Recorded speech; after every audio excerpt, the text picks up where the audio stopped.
warahmatullahi wabarakatuh. Wassalatu wassalamu ala Rasulillah wa ala alihi wa sahbihi wa man wala. Subhanaka la ilma lana illa ma 'allamtana innaka antal alimul hakim. Allahumma ij'alil Qur'an al-'azim rabi'a qulubina wa nur sudurina wa jalaa'a ahzanina wa dhahaba humumina wa humumina amin ya rabbal alamin. Baik, terlebih dahulu tuan-tuan sekalian, sama-sama kita mulakan sesi tadabbur pada pagi ini dengan membaca Ummul Kitab Al-Fatihah. Alhamdulillahirabbil alamin, arrahmanir rahim, maliki yaumiddin. Iyyaka na'budu wa iyyaka nasta'in, ihdinas siratal mustaqim, siratal ladzina an'amta 'alaihim ghairil maghdubi 'alaihim waladdallin. Amin. Alhamdulillah, syukur kita pada Allah Subhanahu wa taala tuan-tuan sekalian kerana kita masih lagi diberi kesempatan oleh Allah Subhanahu wa taala untuk kita bertemu, untuk kita meneruskan lagi siri tadabbur surah Al-Mulk kita. Dan berkebetulan tuan-tuan sekalian kita berada pada satu bulan yang sangat mulia, yang sangat sinonim dengan Al-Quran, iaitu bulan Ramadan Al-Mubarak, yang mana Allah menyebutkan dalam surah Al-Baqarah 185, A'udzubillahi minasyaitonirrajim, Syahrul Ramadan alladzi unzila fihi al-Quran hudan lin-nasi wa bayyinatin minal huda wal furqan, ila akhir ayat. Dalam ayat itu tuan-tuan sekalian, ternyata satu-satunya perkataan Ramadan yang muncul dalam Al-Quran itu, Allah tidak gandingkan perkataan itu dengan puasa. Tapi pertamanya Allah menggandingkan Ramadan itu dengan bulan turunnya Al-Quran Karim. Jadi Allah mengisyaratkan Ramadan sebagai bulan turun Quran. Tidak dinafikan tuan-tuan sekalian memang kita kena berpuasa pada bulan Ramadan, tapi Ramadan lebih dikenali oleh Rasulullah dan para sahabat sebagai bulan turun Quran. Logik tuan-tuan sekalian, anda tahu tak kenapa logik sahabat lebih kenal Ramadan bulan turun Quran berbanding bulan puasa? Kenapa? Sebab tuan-tuan sekalian, perintah puasa disyariatkan kepada seluruh umat Islam pada Rasul dan para sahabat adalah pada tahun ke-15 kenabian. Nabi berdakwah, Nabi jadi Rasul selama 23 tahun. Dan perintah puasa diturunkan pada tahun ke-15. Maksudnya, lebih separuh daripada total dakwah Nabi itu, sepanjang itu tidak disyariatkan lagi untuk berpuasa. Semua umat Islam pada zaman Nabi itu berpuasa pada tahun ke-15 kenabian. 15 tahun jadi Nabi jadi Rasul. Jadi tuan-tuan sekalian, bila 15 tahun tuan-tuan sekalian, dan bayangkan setiap tahun itu juga mereka melalui Ramadan. Mereka melalui Ramadan. Dan 15 tahun tuan-tuan sekalian, orang tak kenal Ramadan sebagai bulan puasa. Tetapi 15 tahun mereka kenal Ramadan sebagai bulan turun Quran. Maka tuan-tuan sekalian, isyarat yang Allah nak hantar kepada kita adalah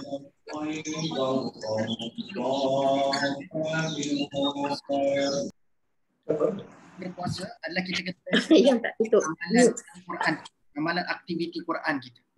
Mudah-mudahan tuan-tuan sekalian, kita akan mendapat rahmat daripada Allah SWT, asbab daripada kita ini menghangatkan lagi pesta Al-Quran kita pada bulan ini. Baik tuan-tuan sekalian, tak pun masa. So sebab kita pun pagi ini kita sedang melakukan aktiviti Al-Quran, kita nak mentadabbur. Inilah antara aktiviti yang sangat dikasihi oleh Allah, iaitu kita nak memahami kalamnya. Sebab kita tidak mahu Al-Quran itu sekadar terhenti dengan kita dapat petunjuk je. Tapi kita nak minta, ya Allah datangkan bayinat, datangkan penjelasan-penjelasan kepada petunjuk yang telah kau berikan kepada kami. Mudah-mudahan kami mampu untuk melakukan Al-Quran, mampu untuk membezakan di antara baik dan buruk dalam kehidupan. Inilah matlamat pembacaan Al-Quran kita tuan-tuan sekalian. Baik tuan-tuan sekalian, saya mungkin nampak macam handsome sikit pagi ni sebab baru balik pada TV tuan-tuan sekalian. Ada yang tengok pagi tadi kah di TV Jerak? Saya tengok, baru je tengok Ustaz. Oh, baru tengok, Masya Allah. So, Alhamdulillah. So, mudah-mudahan ada manfaat pagi tadi. Pagi tadi pun anda bayangkan tuan-tuan sekalian masa sangat ringkas, tetapi Alhamdulillah sempat kita berbincang tentang satu ayat daripada surah Al-Qasas. So Alhamdulillah dah sampai kat rumah dah. Saya ingin duk bimbang tadi takut KL jam. So Alhamdulillah. Hampir-hampir dah nak WhatsApp pada penganjur. Mungkin lambat sampai tapi Alhamdulillah on time. Jadi tuan-tuan sekalian, hari ini kita akan sambung pada ayat yang ke-23 kan? Betul tak? 23 surah Al-Mulk ke ayat 24? Boleh tengok nota tuan-tuan sekalian lepas tak? Saya confused di antara ayat 24 Ustaz, 24. 24 Okey, ayat. So hari ini kita akan sambung pada ayat yang ke-24 suratul Mulk. Yang mana tuan-tuan sekalian, okey betul, kita ke ayat 24, yang mana pada ayat ke-23 sebelum ini kita ada berbincang mengenai Allah yang menjadikan kita daripada tiada kepada ada. Ingat lagi tak? Allah menggunakan perkataan ansya'akum.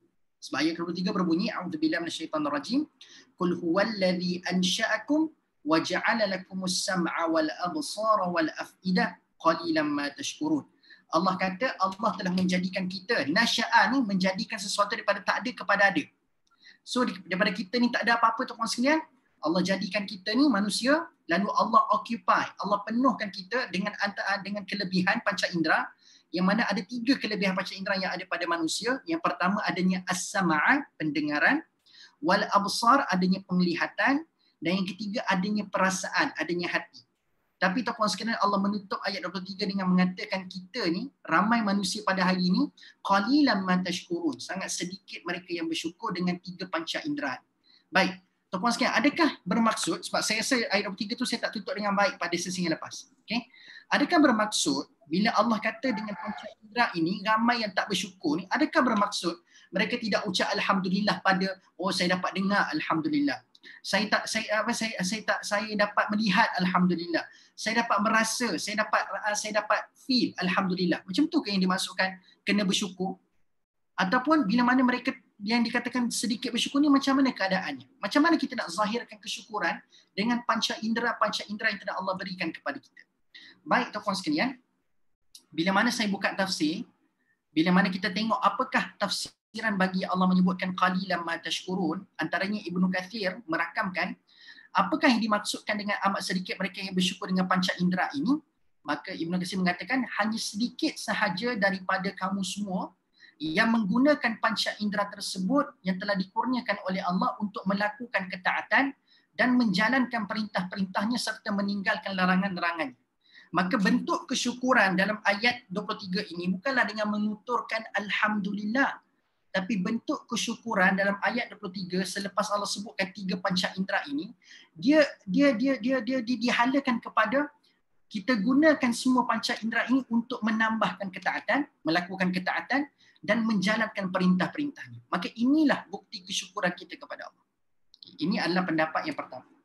Pendapat yang kedua, tuan-tuan sekalian, kata Al-Maraghi dalam tafsirnya, tuan-tuan sekalian, apakah yang dimaksudkan dengan qalilan ma tashkurun? Sedikit sekali kamu gunakan kekuatan yang telah diberikan Tuhan kepadamu itu untuk mentaatinya, melaksanakan perintahnya, meninggalkan larangannya. Padahal begitulah sepatutnya cara kamu mensyukuri nikmatnya. So sama je dengan apa yang dikatakan oleh Ibnu Katsir. So nak kata tuan-tuan sekalian, hari ini sudahkah kita menunjukkan kesyukuran kepada Allah dengan apa yang kita ada, boleh lihat, boleh dengar, boleh rasa ni? Ada tak kita gunakan untuk kita menambahkan ketaatan? Sebab tambah-tambah Ramadan tuan-tuan sekalian, kita berada pada bulan Ramadan. Bulan Ramadan ni ada 2 hadis yang dekat-dekat bunyinya dan menariknya kedua-duanya hadis yang sahih. Apa kata tuan sekalian? Yang pertama Nabi sebut man shama Ramadan imanan wa ihtisaban ghufira lahu ma taqaddama min dhanbi. Itu adalah hadis popular kita bisa dengar. Siapa yang puasa pada bulan Ramadan dengan keimanan, dengan penuh perhisaban, maka Allah akan ampunkan dosa. Okay? Tapi ada satu lagi hadis yang bunyi dekat-dekat sama tapi dia beza sikit je. Hadis kedua pula berbunyi man qama Ramadan imanan wa ihtisaban ghufira lahu ma taqaddama min dhanbi. Beza kat mana? Hadis pertama tadi man shama, siapa yang puasa, shama. Hadis kedua pula man qama. So beza dekat satu huruf je. Shama, qama. So kenapa ada dua konotasi hadis? Kenapa ada 2 sebutan? Kenapa ada 2 riwayat? Dan dua-dua riwayat ini sahih tuan-tuan sekalian. Kenapa? Kenapa sampai dua riwayat Nabi tuturkan? Sebab tuan-tuan sekalian, kalau disebutkan sama Ramadan, jadi mungkin manusia akan beranggapan Ramadan ni kena puasa je lah. Tak. Tapi bila Nabi sebut man qama Ramadan, qama ni maksudnya adalah bangun, membangunkan. Sebab tu kita kata qiyamul lail, qama, bangun. So bangunkan Ramadan ini bukanlah bermaksud anda pergi hias rumah anda tampal perkataan Ramadan ke rumah anda, tidak. Tapi bangunkan Ramadan ini bermaksud dia fokus kepada ibadah anda. So Allah tak nak kita sekadar fokus pada nak puasa saja, tapi kena fokus juga pada ibadah lain. Dan bila sebut qama ni sifatnya adalah daripada bawah bergerak ke atas. Bangun kan sifatnya daripada bawah bergerak ke atas. Dia tak jadi bangun kalau daripada atas turun ke bawah. Itu jatuh namanya. So bila bangun konsepnya bawah gerak ke atas. Jadi dalam arti kata lain, Nabi nak isyaratkan kepada kita, ibadah kamu mesti sama konsepnya, sama falsafahnya dengan bangun tu. Kalau kamu ibadah kamu tarani, aku nak masa Ramadan tu Kamu punya ibadah, bangun. Kena naik. Dia tak boleh atas turun bawah. Tak boleh. Dia kena bawah naik ke atas. Itu konsep bangun.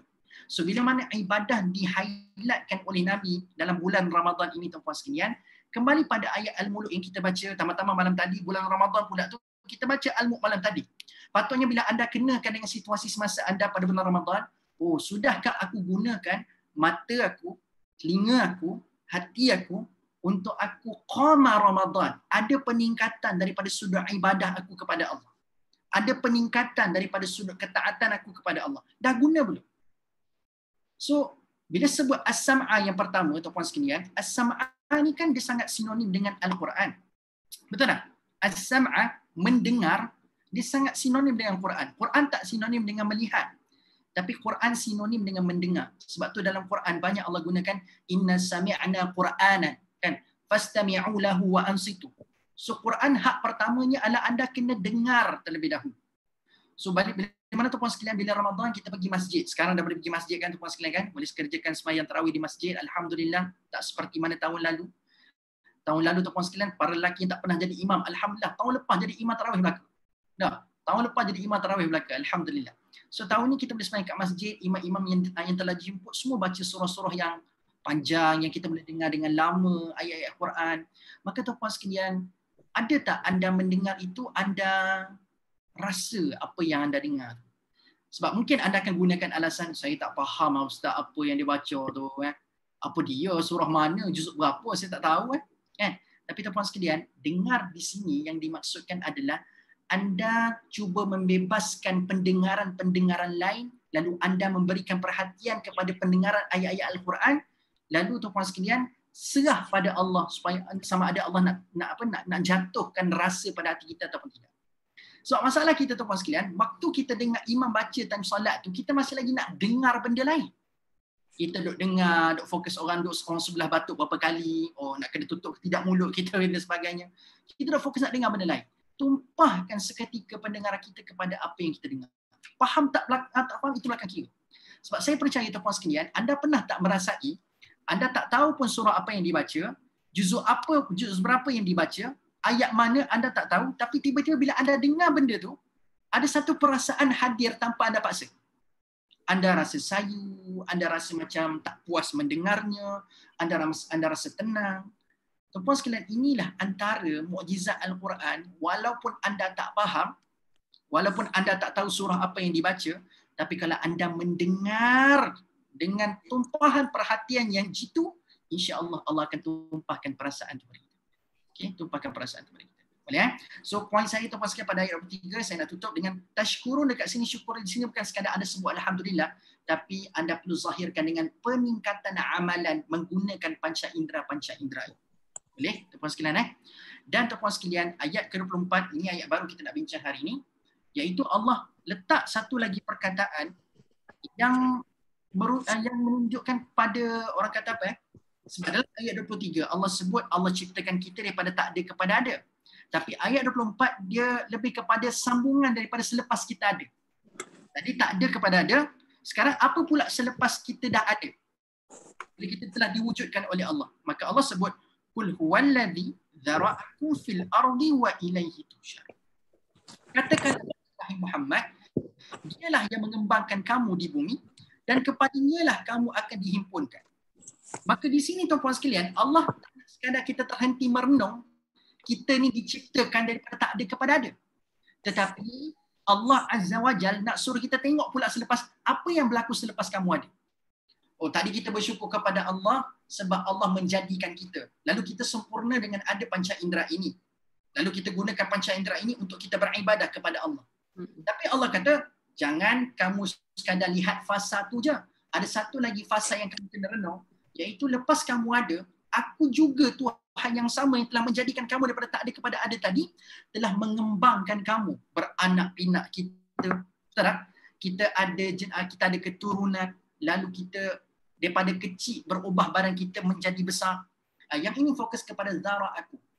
So dalam erti kata lain, Allah nak bagi tahu Allah adalah Tuhan yang sama yang telah menjadikan kita dan Allah adalah Tuhan yang sama yang memantau setiap perkembangan pada hidup kita. Anda faham tak? So nak kata tuan-puan sekalian, Suara jelas tak? Terputus-putus kan saya punya? Okey, jelas. Okey. So nak kata tuan-puan sekalian, Allah nak bagi tahu kat kita bahawasanya perkembangan kita daripada kecil jadi besar. Daripada seorang-seorang ada pasangan.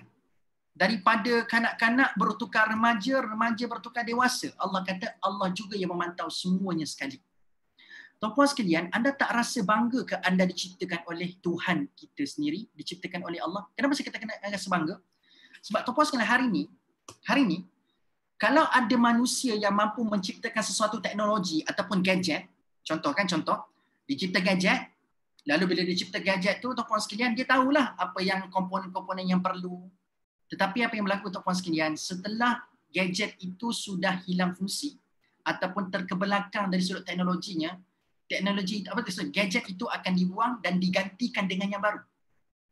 Dia tidak ada proses untuk daripada tu dikembangkan, tapi still benda yang sama tapi kembangkan. Sebab manusia hari ni, bila ada benda tu sudah mula hilang fungsi dan tidak dilihat relevan, dia akan buang, dia akan campak jauh-jauh. Sebab apa? Tidak ada kemampuan bagi manusia untuk nak kekalkan pada benda yang sama tapi cuma untuk kembangkan saja apa yang telah ada.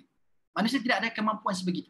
Tapi Allah Azza wa Jalla, dia yang ciptakan kita, dia tahu apa komponen-komponen untuk kita dan Allah jugalah yang akan memantau perkembangan kita. Masya Allah. Maksudnya, antara komponen dekat dalam badan manusia adalah namanya hati. So, bila hati Allah yang ciptakan dalam badan manusia, maksudnya segala development hati kita, tuan-puan sekalian, siapa yang pantau? Allah lah. Dan siapakah yang paling tahu untuk development diri kita, termasuklah hati ke jasad ke, siapakah yang paling tahu? Manusia ke? Tak. Yang paling tahu development pada diri kita, pada hati kita adalah yang menciptakan kita itu, iaitu Allah Azza wa Jalla. Maksudnya tuan-puan sekalian, kalau bila melibatkan diri kita, sepatutnya yang kita kena cari yang pertama untuk diperkembangkan dengan cara yang baik adalah Tuhan, bukannya manusia. Anda rasa tuan-puan sekalian, contoh kan, kalau anda beli, sebab saya sekarang ni ada isu ni berlaku tuan-puan sekalian beberapa bulan yang lepas, iaitu anda pernah dengar tak striker Philip yang steam iron tu? Anda pernah dengar tak? Yang orang perempuan biasa minta pada suami belikan benda tu, tuan-puan sekalian tak? Nak kata tuan-puan sekalian, bila saya beli tu, baru-baru ni saya punya striker rosak, dia punya lampu yang bling-bling-bling tu tak menyala. Kalau anda beli steam iron tu, dia akan ada bling tu sampai dia statik, baru boleh anda guna tuan-puan sekalian. Tiba-tiba bling tu tak menyala. Tapi fungsi striker okey lagi. Saya pun kata, kenapa tak bling-bling-bling ni tuan-puan sekalian? Dan benda pertama tuan-puan sekalian yang saya fikirkan pada waktu itu adalah, so kita kan kena carilah siapa yang cipta ataupun siapa yang keluarkan produk ni. Dan produk ni keluaran Philips. So kita kena carilah kilang-kilang Philips yang boleh repair benda ni. Betul tak? So saya tak pula terdetik, siapa nak cari anak saya ke, nak cari isteri saya ke, nak cari benda-benda lain ke untuk tolong repair jenama Philips tu. Saya akan fikir Philips is the best sebab dia yang cipta benda ni, so dia mungkin tahu apa benda yang rosak pada striker tu tadi. Maka itu adalah benda yang pertama yang kita fikirkan bila kita punya barang rosak. Kalau phone kita Samsung lah kita cari. Kalau phone kita Apple lah yang kita cari. Betul? Sebab kita tahu, dia yang tahu tentang komponen apa yang ada kat dalam tu. Apa rosak mungkin dia yang paling tahu.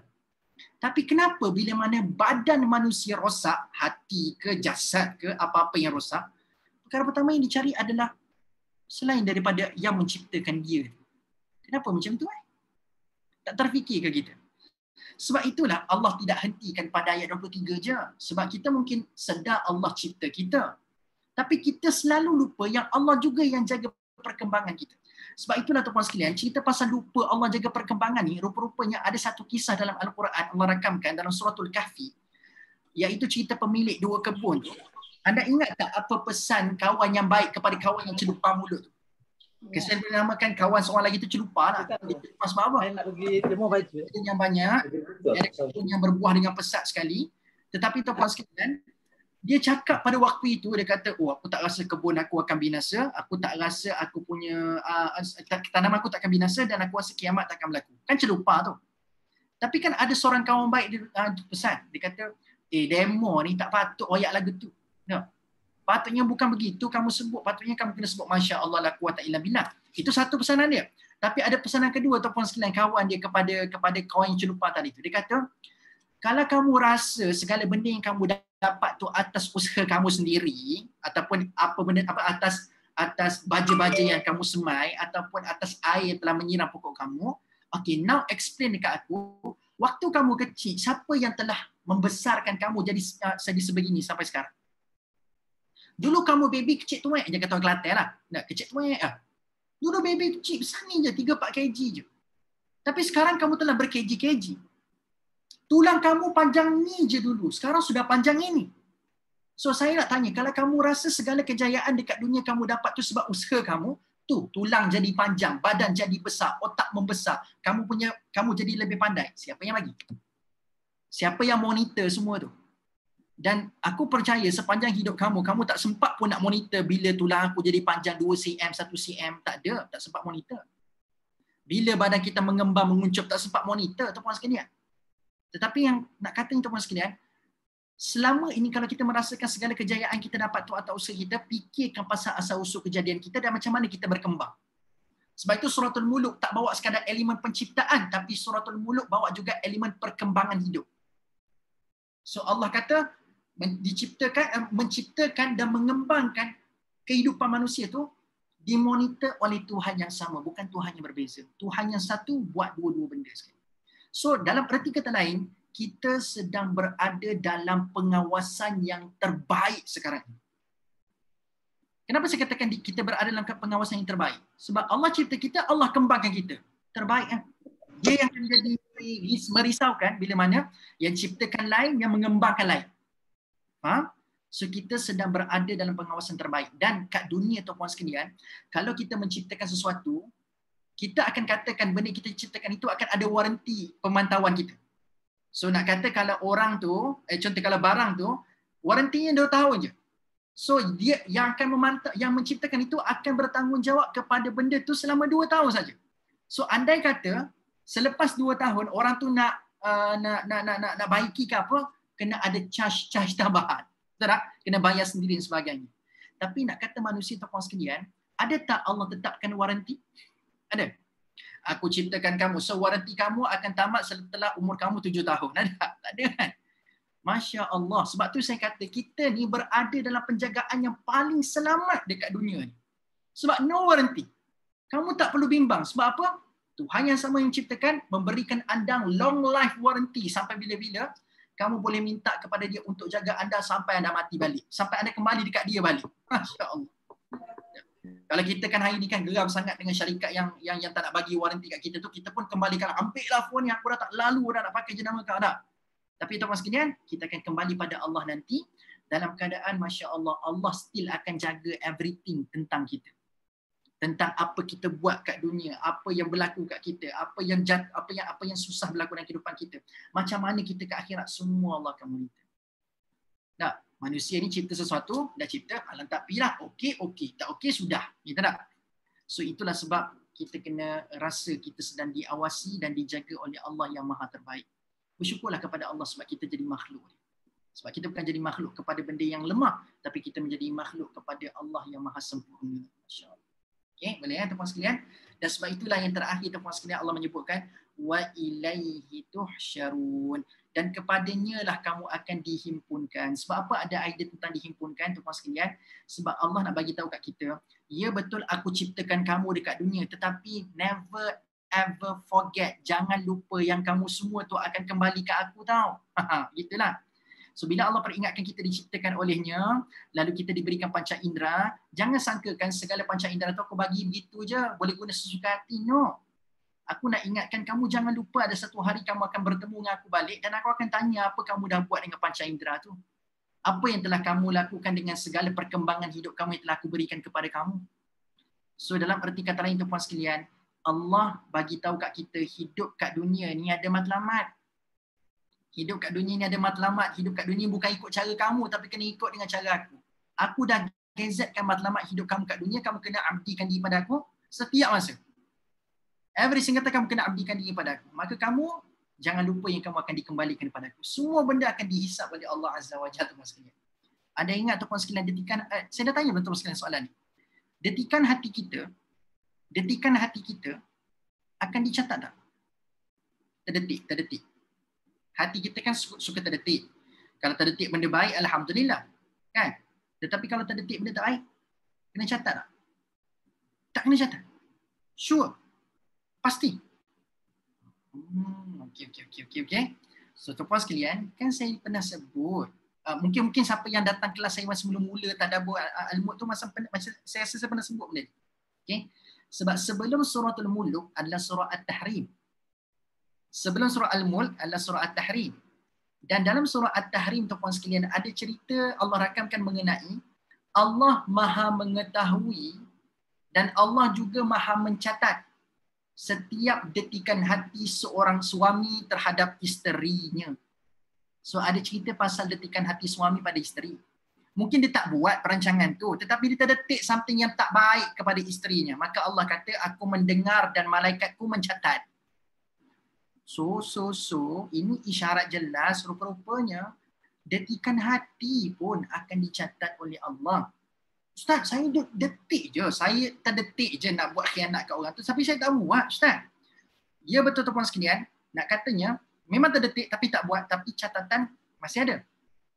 Cuma sama ada diputuskan dosa ataupun tidak, itu lain cerita. So, andai kata kita terdetik benda yang tak baik tapi tak buat, maka dicatat tapi tak bagi dosa lah. Tak dianugerahkan dosa lah. Tidak anugerahkan dosa pula. Tidak diberikan dosa lah. Tapi andai kata kita terdetik dan kita buat, masa tu baru dapat dosa. So isunya adalah dinatijahkan dosa ataupun tidak. Tetapi idenya adalah faman ya'mal mithqala dzarratin khairan yarah wa man ya'mal mithqala dzarratin syarran yarah. Setiap perkara sebesar zarah pun Allah akan catat, termasuklah detikan hati. So semua kena catat lah tuan-tuan sekalian. Sebab itulah tuan-tuan sekalian, orang Cina kata apa? Hati kena mahu jaga mah. Hati kena mahu jaga. Ya. Hati tu penting tu. Yang ni yang susah nak kawal tu. Kita terdetik macam-macam benda-benda tak baik hari ni. Tapi kena ingat, kita kena sentiasa termotivasi. Wa ilaihi tuhsyarun, kita semua akan dikembalikan kepada Allah. So anda nak ke kembali kepada Allah dalam keadaan Allah serahkan buku amalan nanti? Masya Allah, banyaknya benda tak molek aku terdetik dulu kat dunia. Allah bongkarkan setiap satu daripadanya. Masya Allah, nak ke? Tak nak kan? Kita tak naklah kotori, cemari buku amalan kita dengan benda-benda tak penting. Kalau boleh, yang kita nak nampak pertama yang mendominasi buku amalan kita adalah kebaikan-kebaikan yang kita buat. Bukannya, yang ni pun ada. Oh, yang ni pun ada. Jangan jadi seperti mana yang Allah sebut dalam suratul Kahfi. Bila mana ada manusia-manusia yang buka dia punya kitab amalan, dia kata kemudian, ya wailatana ma li hadzal kitab. Yang ni orang-orang yang tidak beriman kepada Allah. So dia kata, ya wailatana ma li hadzal kitab. Celakalah kitab ni. Anda pernah baca ayat ni kan, suratul Kahfi kan? Ada orang-orang dekat akhirat nanti bila dapat buku amalan, dia celakakan kitab tu. Celakalah kitab ni. Kenapa dia kata celaka? Sebab la yughadiru saghiratan wala kabiratan illa ahsaha. Allah menyebutkan tidak ditinggalkan pun walau saghiratan, perkara-perkara yang kecil, wala kabiratan, dan tidak ditinggalkan perkara yang besar illa ahsaha. Semua termaktub dalam buku tu dengan jelas. Bila buat, siapa buat, semua ada. So tuan-puan sekalian, bila Allah kata dicipta kita dan kita akan kembali, yang kita kena concern tuan-puan sekalian adalah kamu nak kembali pada Allah tu dalam keadaan yang kamu tenang, kamu bahagia, kamu redha, ataupun kamu dihantui dengan benda-benda yang tak baik yang kita buat banyak-banyak. So kalau kita sebelum ni banyak terdetik benda-benda yang tak molek tuan-puan sekalian kan, saya banyak Ustaz terdetik ni tapi tak tahulah. Saya tak buat, saya banyak terdetik tapi dah banyak dah buku amalan saya tu dicatat tu. So banyak sangat terdetik benda tak baik. So ada cara tak Ustaz untuk saya kalau boleh nak biar Allah gugurkan semua benda tu. That's why lah kebetulan kita berada pada bulan Ramadan tuan-puan sekalian. Nabi pada 10 malam terakhir dia menganjurkan kepada kita membaca satu doa. Tapi doa tu boleh lagi dah nak baca daripada sekarang. Tapi Nabi sebut doa ini berkait rapat dengan 10 malam terakhir. Masa kamu bangun qiyam tu baca doa ni. Nabi ajarkan doa macam mana? Allahumma innaka afuwun tuhibbul afwa fa'fu anni. Salah tak kita terdetik benda tak baik? Kalau ikutkan salah lah. Sebab kita tak jaga hati kita untuk nak buat benda-benda baik. Niat benda-benda baik je. So tuan-puan sekalian, macam mana cara dia untuk kita hilangkan segala catatan yang tak penting tu? So kita minta pada Allah Al-Afwan. Sebab Al-Afwan ini dia punya nilainya adalah pengampunan yang datang bersama-sama delete apa yang pernah kita buat satu ketika dahulu. Yang tak baik lah. So maafkan dan lupakan. Maafkan dan delete sekali. Forgive and delete. Ini adalah kelebihan Al-Afwan berbanding Ghafarah. Ghafara ni mungkin dosa tu still ada tapi Allah ampunkan dosa tu. Tapi catatan still ada. Kamu pernah buat benda tu. Tetapi kalau al-afun adalah dosa kamu buat, Allah ampun plus hilang daripada buku tu sekali. Dalam buku catatan amal tu macam kamu tak pernah buat benda tu. Okay? Sebab itu tuan-tuan sekalian, Nabi ni diminta oleh Allah masa perang Uhud. Saya pernah ceritakan masa perang Uhud kan. Nabi kan cedera dalam perang Uhud. Kan tentera Islam kan kalah dalam peperangan Uhud secara fizikal. Kan? Lepas tu tuan-tuan sekalian, pakcik Nabi antara orang yang mati syahid dalam perang Uhud. Dan tuan-tuan sekalian, ekonomi umat Islam jatuh. 70 orang mati syahid. Kalau ikutkan Nabi, ada hak tak? Ada alasan tak untuk nak marah pemanah-pemanah Uhud? Ada big reason tak nak sebab pemanah Uhud kan turun daripada bukit Uhud. Dia dipertanggungjawabkan untuk stay dekat situ. Tapi kan dia turun daripada bukit Uhud kan tuan-tuan sekalian kan? Anda tahu cerita ni kan? Tapi Nabi ada ruang yang banyak sangat untuk nak memarahi semua pemanah-pemanah Uhud. Tapi anda tahu tak perintah Allah kepada Nabi untuk buat apa pada pemanah-pemanah Uhud? Lepas habis perang, menilai semua risiko dan kerugian yang telah dialami, Allah pesan kat Nabi, fabima rahmatin minallahi lintalahu. Ini yang disebutkan dalam surah Ali Imran. Dengan rahmat aku wahai Muhammad, kamu kena berlemah lembut dengan semua pemanah-pemanah Uhud. Lintalahum, berlemah lembut dengan dia. Wow, macam mana Allah boleh minta Nabi Muhammad berlemah lembut? Dia cedera, pakcik pula mati syahid. Nabi boleh je marah sebab ahli keluarga mati syahid tuan-tuan sekalian sebab kesalahan orang lain. Tapi Allah kata berlemah lembut dengan mereka wahai Muhammad. Dan Allah sebutkan juga pada ayat seterusnya, fa'fu anhum. Apa maksud fa'fu anhum?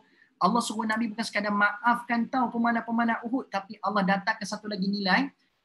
Ya Rasulullah, aku nak minta kamu lupakan kesilapan mereka sekali. Bukan sekadar maafkan kesilapan mereka, tapi lupakan. Macam mereka tak pernah buat dosa. Macam mereka tak pernah buat salah. So ini satu tamparan hebatlah untuk kita tuan-tuan sekalian hari ini. Kita mungkin boleh forgive, boleh maafkan, tapi to forget mungkin susah. Setuju tak setuju? Kita boleh forgive, but forget, sorry lah. Kan? Maaf boleh, lupa, tak boleh. Parut tu, membekas lama tuan-tuan sekalian. Cakap je kat mulut, sorry dia minta maaf kita mau cakap aku maafkan, tapi bengkak dalam hati tu ada lagi. Kan? So kita jumpa dengan dia pun dah tak layan macam dulu dah. Dah tak layan macam sebelum dia buat dosa dengan kita dah. Kita dah layan macam susu. Kan? So nak kata tuan-tuan sekalian, Allah berbeza. Allah bila mana dia bagi keampunan kat kita tuan-tuan sekalian, dia datang bersama-sama package sayang tak pernah kurang. Kalau kita maaf, tetapi sayang dah mula kurang sikit. Tak. Tapi Allah, kita minta ampun dengan dia bagi maaf satu. Dan dia punya sayang tak pernah berkurang. Sebab apa? Allah berkemampuan untuk al-afwun. Berkemampuan untuk memaafkan dan melupakan dosa manusia. Kita tidak ada kemampuan itu. Sebab itulah doa yang Nabi ajar, Allahumma innaka afuwun. Sesungguhnya kamu wahai Allah maha memaafkan dan melupakan. Tuhibbul afwa fa'fu anni, dan kamu sangat suka untuk afwankan manusia ni. Maka ampunkan aku dan lupakan bilik segala kesilapan-kesilapan yang aku pernah. Boleh So tuan-tuan sekalian, inilah antara ibrah dan tadabbur yang kita boleh ambil daripada 23 dengan 24 suratul Mulk. So kita diciptakan dan kita dikembangkan, maka kita kena gunakan setiap ruang yang Allah berikan kepada kita, nikmat sepanjang kita diciptakan, dilengkapkan dengan panca indera, dikembangkan dalam keadaan yang sangat baik. Gunakan setiap itu dengan menzahirkan kesyukuran. Dengan cara macam mana? Kita persembahkan peningkatan ibadah daripada hari ke hari. Persembahkan peningkatan ibadah daripada hari ke hari. Dan tuan-tuan sekalian, disambung pula pada ayat ke-25 surah Al-Mulk ini, bercerita mengenai orang-orang yang masih lagi ego. Setelah Allah memperlihatkan kepada mereka, Allah bagi benda-benda eksternal. Allah suruh tengok langit, tak nak ambil pengajaran juga. Allah suruh tengok dekat bumi, tak nak ambil pengajaran juga. Mereka still tak nak tunjukkan bibit-bibit keimanan kepada Allah. Walaupun segala bentuk modul dah Allah beri pada dia, sampailah yang terakhir Allah guna modul penciptaan manusia. So Allah guna modul bawa cerita pasal kamu kena beringat daripada mana asal kamu, asal usul penciptaan kamu. Sampai setara benda paling dekat pun mereka tak mahu nak beriman. Sebab anda ingat lagi tak kuliah yang lepas? Kalau anda baca awal-awal surah Al-Mulk, kita dibawa oleh Allah untuk melihat benda yang jauh daripada kita. Langit jauh tak? Jauh. Bintang jauh ke tak jauh? Jauh. Bumi yang besar, luas tak mampu nak tengok semua tuan-tuan sekalian. Benda yang luas mata memandang, jauh mata memandang. So banyak elemen-elemen sebelum ayat 23 tuan-tuan sekalian, Allah bawa benda-benda yang jauh daripada kita. Burung jauh daripada kita bila dia terbang dekat atas. So banyak elemen jauh. Tapi ayat 23, ayat 24 Allah bawa benda yang paling dekat dengan diri kita, iaitu penciptaan kita sebagai manusia. Patutnya ini adalah sesuatu modul dan subjek yang kamu tak ada alasan untuk nak cepat mengakui keimanan kepada Allah. So mungkin kamu boleh gunakan alasan burung tu jauh sangatlah saya nak ambil pengajaran. Langit tu besar sangatlah, jauh sangatlah untuk saya ambil pengajaran. Bumi ni besar sangat, saya tak mampu nak ambil pengajaran daripada benda besar sangat macam ini. Jauh untuk saya nak melihat pengajaran di sebalik perkara itu. Tapi ni penciptaan diri kamu. Takkan kamu tak rasa benda ni dekat dengan diri kamu? Jauh lagikah isu penciptaan kamu sebagai manusia? Jauh lagikah Allah telah mengembangkan kamu jadi orang-orang yang terbaik kamu ke bumi? Maka tuan-tuan sekalian, bila Allah dah buat model yang subjek yang paling dekat dengan diri mereka, mereka masih lagi tidak beriman, Allah merakamkan, bunyilah degil mereka ni, ayat 25 tuan-tuan sekalian merakamkan, mereka bertanya soalan. Wa yaquluna mata hadzal wa'du in kuntum shadiqin. Mereka tanya apa? Okey. Sekarang ni aku malah nak dengar ada apa modul daripada kamu wahai Muhammad, tapi kalau sekarang ni aku nak tengoklah sebab sekarang ni kalau aku nak follow mestilah aku nak follow orang-orang yang betul kan. So kalau kamu orang yang betul wahai Muhammad, yaquluna mata hadzal wa'd. Ceritakan kepada kami, mata ni maksudnya mata. Bila? Mata hadzal wa'd.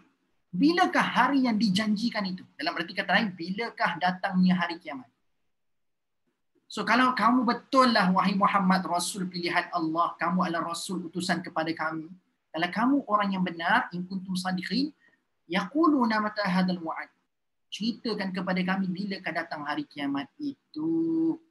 So tuan-tuan sekalian, anda rasa soalan ini adalah soalan yang bersifat macam mana? Adakah soalan ini memang benar-benar dia mengharapkan, kalau Nabi boleh sebut bila berlaku kiamat ni, aku akan beriman kepada dia. Tuan-tuan sekalian, soalan ini bersifat istihza menurut para ulama. Istihza. Dalam bahasa Arab, ada soalan-soalan yang bersifat istifham. So dengan jawapan yang telah diberikan pada soalan itu, dia akan bertambah kefahaman. Itu istifham. Ada satu lagi bentuk soalan yang bersifat istihza. Istihza ni maksudnya adalah menghinakan. Menghinakan yang ditanya. So tuan-tuan sekalian, kadang-kadang kan kita suka tanya soalan. Tapi pernah tak anda tanya soalan tu sekadar nak uji orang kat depan yang ditanya? Itu jelas kat situ tuan-tuan sekalian, anda bukan bertanya kerana nak istifham, tapi anda bertanya untuk istihza. Kalau dia boleh jawab, betul lah dia memang seorang ustaz yang bagus. Tapi kalau dia tak boleh jawab, memang tak boleh dah ke laut dah ustaz ni. Ulang benda sama je pun. Gitulah tuan-tuan sekalian nak katanya. So nak kata tuan-tuan sekalian, jangan menjadi seseorang yang suka bertanya soalan dengan nilai atau dengan tujuan yang kedua, istihza. Sebab inilah juga yang berlaku bila Allah membangkitkan tetap orang yang bertanya-tanya dalam surah An-Naba. Kan surah An-Naba kan bermula dengan amma yatasaalun, orang yang bertanya-tanya kan. Kalau ikutkan bertanya ni, culture bertanya ataupun budaya bertanya ni bagus ke tak bagus? Bagus. Anda nak tahu tak, sampai dalam Al-Quran surah Yusuf, surah ke-12 dalam Al-Quran itu, surah Yusuf, Allah meletakkan kalau kamu nak menjadi orang yang mendapat sesuatu yang berharga dalam surah ini, kamu kena menjadi seorang yang as-sa'ilin, kena banyak bertanya. Kan ayatul lis-sa'ilin. Allah kata surah Yusuf ni akan bermanfaat pada orang yang banyak bertanya. So rupanya Allah pun menggalakkan kita untuk bertanya. Tapi dalam surah An-Naba pula macam seolah-olah macam jenayah pula bertanya-tanya ni. So macam kontradik kan? Sebab Allah nak bagi tahu kat kita tuan-tuan sekalian, pertanyaan yang jenis macam mana yang kamu pilih? Kalau kamu tanya tu tujuan untuk menambahkan iman kamu, mengukuhkan akidah kamu, maka itu untuk istifham, untuk kamu lebih faham. Tapi kalau untuk istihza, kamu tanya soalan-soalan sebegitu untuk kamu menghinakan orang-orang yang ditanya itu, maka kamu tergolong dalam golongan-golongan orang-orang yang bertanya tapi bukan nak tahu jawapan pun, tapi kamu nak test, nak uji-uji. Gitu. Nak uji-uji orang kat depan. Kan? Sebab itu tuan-puan sekalian, bila mana ditanya tentang kiamat, semua orang tahu kiamat ni Nabi tak boleh nak bagi tahu bilakah berlakunya hari kiamat. Sebab ianya termasuk tuan-puan sekalian dalam 5 benda yang dirahsiakan oleh Allah kepada manusia sampai bila-bila. Dah pernah dengar dah pasal benda ni? Dah tahu ke belum? Dah tahu dah? 5 benda yang dirahsiakan oleh Allah kepada manusia sampai bila-bila. Dah tahu dah 5 perkara ini?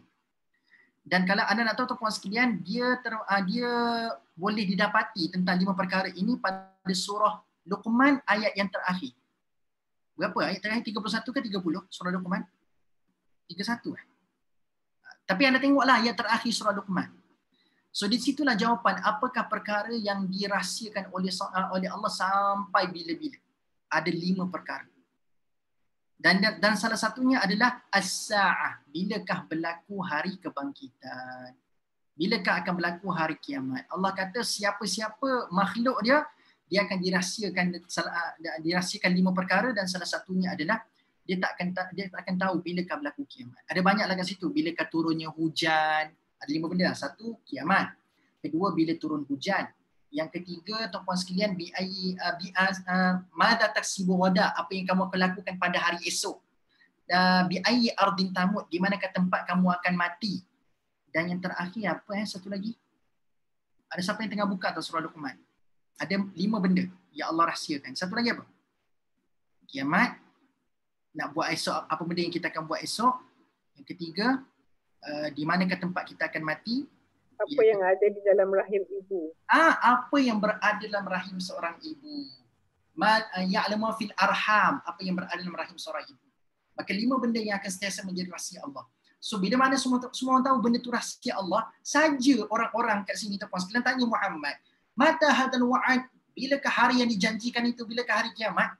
Maka tuan-puan sekalian, ini adalah perkara yang memang tidak akan diketahui oleh Nabi Muhammad sallallahu alaihi wasallam. Sebab itulah jawapan yang dijawab oleh Nabi Muhammad pada ayat 26 itu adalah sekadar menyatakan qul innamal ilmu indallah wa innama ana nadhirum mubin. Katakanlah wahai Muhammad, sesungguhnya ilmu pengetahuan tentang masa kedatangan hari kiamat itu hanya ada pada sisi Allah. Dan sesungguhnya aku hanyalah seorang rasul pemberi ingatan dan amaran terang dan nyata. Maka tuan-puan sekalian, Allah bagi tahu dalam ayat ini, Nabi pun tak tahu dan aku utuskan Nabi ni bukan nak kena bagi tahu dekat kamu bahawasanya bila berlaku kiamat. Nabi ni datang tujuannya adalah untuk memberikan peringatan yang kiamat tu akan berlaku. Kiamat tu benar-benar akan berlaku. So bila mana benda tu benar-benar akan berlaku, so tujuannya adalah supaya kamu buat persiapan untuk menghadapi hari tersebut. So bukan isu bila, tetapi apa yang telah kamu lakukan untuk hari itu. So Allah bagi tahu, dia kat sisi aku je tahu bila berlaku kiamat, tapi Nabi yang putuskan untuk nadhirun mubin, memberikan peringatan yang jelas kepada tentang perkara tersebut. Maka jelas Nabi pun tak tahu tuan-puan sekalian, ini adalah ilmu yang datang daripada sisi Allah SWT sahaja. Dan tuan-puan sekalian, kalau anda perasan, kenapa Allah menyebutkan ana nadhirun mubin? Kenapa Allah menyebutkan Nabi itu hanyalah sekadar nadhir dan mubin, pemberi peringatan yang jelas? Kenapa Allah sebut nadhirun mubin dalam ayat ni tuan-puan sekalian? Sebab cerita tentang hari kiamat ni tuan-puan sekalian adalah cerita yang jelas lagi nyata. Kalau kita masih tak percaya tuan-puan sekalian, rupa-rupanya Allah dah membuktikan sepatutnya dengan ini menyebabkan kamu kena percaya bahawasanya kiamat ni benar-benar akan berlaku. Okey. Apa idea yang paling besar tentang hari kiamat? Idea yang paling besar tentang hari kiamat adalah berlakunya kebangkitan semula. Okay. Sebab orang-orang yang tidak beriman, mereka tak tolak yang manusia akan mati. Mereka semua tahu manusia akan mati. Yang mereka tolak adalah mereka tak percaya akan adanya hari kita semua akan bangun dibangkitkan semula lepas mati dan akan dipertanggungjawabkan atas apa yang kita kerjakan dekat muka bumi. Yang itu mereka bermasalah untuk percaya. Tapi isu tentang mati, semua akan mati, yang tu mereka percaya. Mereka bermasalah dengan kebangkitan semula sahaja. Tuan-puan sekalian, anda tahu tak ada beberapa makhluk yang ditugaskan oleh Allah untuk mengajarkan kepada kita bahawasanya kiamat tu memang betul-betul boleh berlaku, kita semua akan dibangkitkan kembali. Anda tahu tak apa makhluk itu? Yang memang Allah sengaja jadikan dia prosesnya sebegitu supaya kita belajar, oh inilah yang dimaksudkan dengan kebenaran hari kiamat. Agak-agak makhluk apa itu? Apa? Tumbuh-tumbuhan, tuan-puan sekalian. Tumbuh-tumbuhan kat sekeliling kita, pokok, rumput, inilah antara ayat-ayat Allah yang menjadi zikra kepada kita untuk memberitahu kepada kita kiamat ni memang logik daripada belakang. Buktinya apa? Buktinya tuan-puan sekalian, bila tiba musim kemarau, Air tak ada, kering, panas yang terlampau terik. Apa berlaku dekat pokok tuan-tuan sekalian? Mati. Layu, mati. Tetapi bila tiba satu masa, tiba-tiba hujan turun dengan lebat tuan-tuan sekalian, pokok yang kita dah isytiharkan mati tadi, tiba-tiba daunnya dah luruh, tak ada daun langsung, daun dah mula kekuningan, daun dah mula kering. Tiba-tiba bila turunnya hujan, daun yang kering, pokok yang tidak berdaun, tiba-tiba mengeluarkan daun. So rupa-rupanya Allah sedang buat ada satu cycle yang kehidupan. Ada makhluk yang pernah mati, kita isytiharkan mati, tiba-tiba hidup balik atas ketentuan dan keizinan daripada Allah. So dalam arti kata lain tuan-tuan sekalian, logik lah. Benda yang dah mati, anda memang dah tengok, mati dah pokok bonsai saya ni kan. Kat rumah kan ada pokok bonsai kan. Pokok bonsai saya dah mati ni. Tiba-tiba dapat air yang mencukupi dengan izin Allah, segar-bugar balik. Hidup balik pokok tu tadi. So kamu tak belajar ke benda yang dah mati boleh aku hidupkan balik dengan izin aku? Kamu tak belajar ke daripada pokok? Kenapa kamu susah nak percaya? Sebab itu ayat sebelum orang tanya pasal kiamat berlaku bila ni cerita pasal penciptaan manusia. Saya nak tanya tuan-puan sekalian. Menciptakan manusia lalu Allah dan menghancurkan manusia, agak-agak mana proses yang paling senang untuk Allah lakukan? Cipta manusia ke hancurkan manusia? Mana paling senang? Kita kan hancur. Kalau ikutkan Allah tak susah mana-mana pun. Allah senang untuk semua benda. Tapi tuan-puan sekalian, mencipta dan hancur tu lagi senang. Ayat 2, 3, 2, 4 kan cerita pasal Allah cipta kita. Allah cipta. So kalau Allah berkemampuan untuk cipta, takkanlah Allah tidak berkemampuan untuk hancur. Dan kalau Allah berkemampuan untuk hancur, takkan Allah tak berkemampuan untuk cipta balik. Nampak tak? Sebab contoh tuan-tuan sekalian, anda mencipta sesuatu dengan menghancurkan sesuatu. Mana lagi senang? Menghancurkan kan? So idea hari kiamat, sampai kepada kita semula, Allah kata bila kiamat berlaku, semua akan hancur. Semua akan hancur. So mudahlah bagi Allah untuk melakukan semua benda tu. Dan kalau Allah menciptakan, susahkah bagi Allah untuk menghidupkan balik, menciptakan semula makhluk yang dihancurkan tadi? Sepatutnya tak susah. Nampak tak? So, cycle ataupun cycle yang cycle yang berlaku dalam kehidupan kita pada hari ini tuan-puan sekalian menunjukkan idea tentang hari kiamat tu logik. Memang boleh berlaku. Kalau kita percaya kita ni diciptakan oleh Allah, bukan diciptakan oleh makhluk-makhluk yang lemah. Kan? Makhluk ni. So kita kena nampak banyak hint-hint, banyak petanda-petanda Allah bagi tahu tuan-puan sekalian yang memang betul-betul akan berlaku. Sebab itulah Allah kata, Nabi ni aku tugaskan bukan nak bagi tahu tentang bila. Dia tu sendiri adalah orang yang akan mendatangkan dengan jelas kepada kamu daripada ayat-ayat Allah dalam Al-Quran tentang logiknya hari kebangkitan tu akan berlaku. Apa susahnya kamu nak percaya?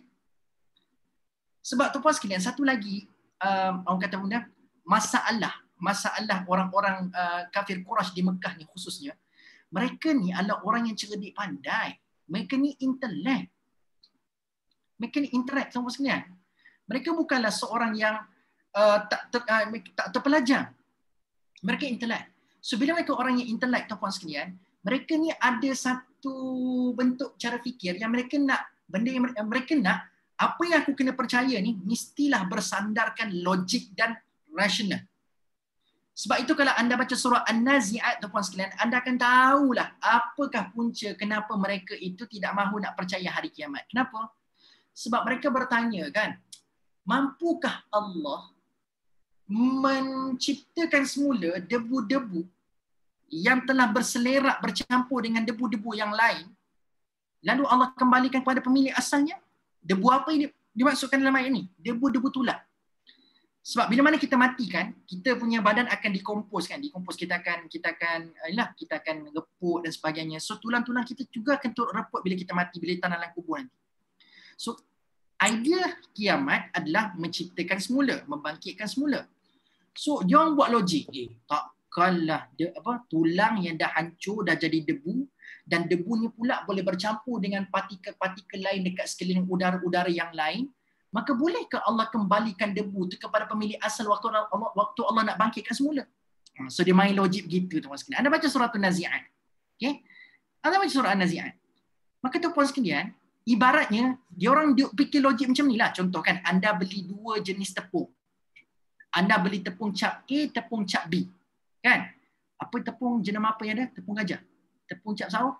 Tepung apa? Bunga ros ke apa kan? Anda belilah 2 jenis tepung. Kan? Anda beli tepung cap A, tepung cap B. Anda ambil satu dulang, Anda lambakkan tepung tu dalam satu dulang yang sama. Anda campur tepung cap A, tepung Anda campur, Anda selerakkan dia sekali. Okay, baik. Tuan-tuan sekalian, arahan seterusnya adalah asingkan balik tepung cap A, tepung cap B. Boleh? Boleh buat? Ini tepung ni, bukan debu ni. Ini tepung ni. Tepung ni boleh nampak lagi tuan-tuan sekalian. Debu ni mungkin tak nampak langsung dah. So, boleh tak kita nak asingkan tepung tu balik? Susah kan tuan-tuan sekalian? Tak boleh kan? Teknologi sekarang pun adakah yang boleh mengasingkan tepung ikut jenama? Tak boleh. Ikut ketebalan saiz tepung mungkin iyalah, tapi untuk jenama rasa tak boleh tuan-tuan sekalian. So, inilah logik akal yang digunakan oleh orang-orang Quraisy di Mekah untuk menafikan hari kiamat tu. Sebab dia duk fikir pasal kalau tepung pun yang telah dicampurkan pun tak boleh nak diasingkan, kembalikan kepada jenama yang sepatutnya. Ini kan pula debu manusia, debu tulang manusia yang dah mati beribu-ribu tahun. Debu tulang manusia dah bercampur dengan tu, bercampur dengan ni.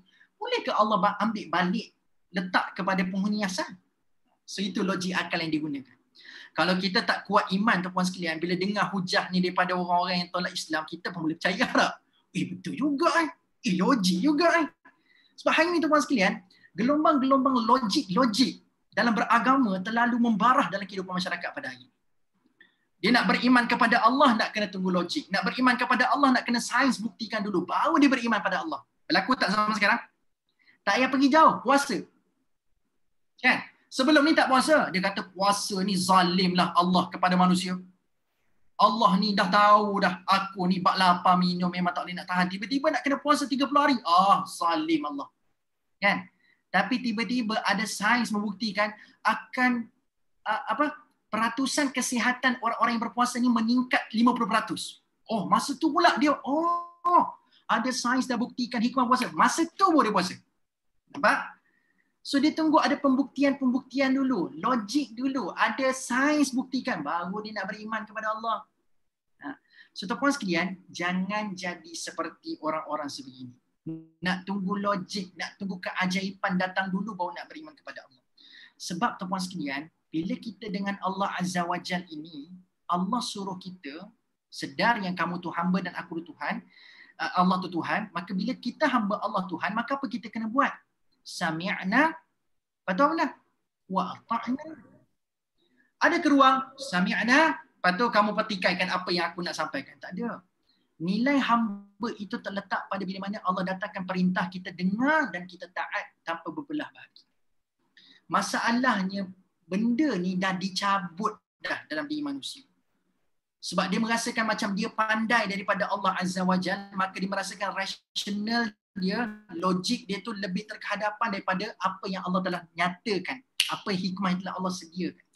Sebab tu dia bermasalah untuk menerima segala benda daripada Allah Azza wa Jalla. Sebab itulah tuan-tuan sekalian, kita dengan Allah ni konsepnya adalah ta'abbud. Kamu kena sedar kamu tu hamba. Hamba ada ke ruang, contoh macam anda orang gaji. Ada tuan anda minta, tolong buatkan kopi untuk saya sekarang. Kan? Sekarang buatkan kopi untuk saya. Sekarang. Boleh tak anda cadangkan? Tuan, contohlah tuan anda tu minta kopi pada pukul 12 malam. 12 malam. Ada tak ruang untuk anda pertikai? Tuan, kalau minum kopi 12 malam tak boleh tidur nanti. Ni tuan anda bagi arahan dia nak kopi pukul 12 malam. Ada tak ruang untuk anda pertikaikan? Jangan minum kopi tuan pukul 12 malam, tak boleh tidur nanti. Kan? Anda takkan cakap macam tu pada tuan anda. Kalau anda cakap macam tu, memang anda sedang mengundang untuk mendapat surat berhenti kerja. Betul? Ataupun sebagai contoh kan, bos anda minta kopi. Tiba-tiba anda mencadangkan, kopi tak bagus tuan. Ada lagi sedap daripada kopi iaitu teh. Baik tuan minum teh. Dah tuan anda nak kopi, anda boleh cadangkan pula teh tu lagi bagus, teh tu lagi sedap. Maka tuan-puan sekalian, anda dengan anda punya majikan, anda takkan buat macam tu. Kan? Tapi kenapa dengan Tuhan, bila Allah yang cipta kita, Allah Maha tahu segala selok-belok kita ni, bila dia bagi perintah kat kita, kita pula tikai, apa relevannya? Apa rasional dia?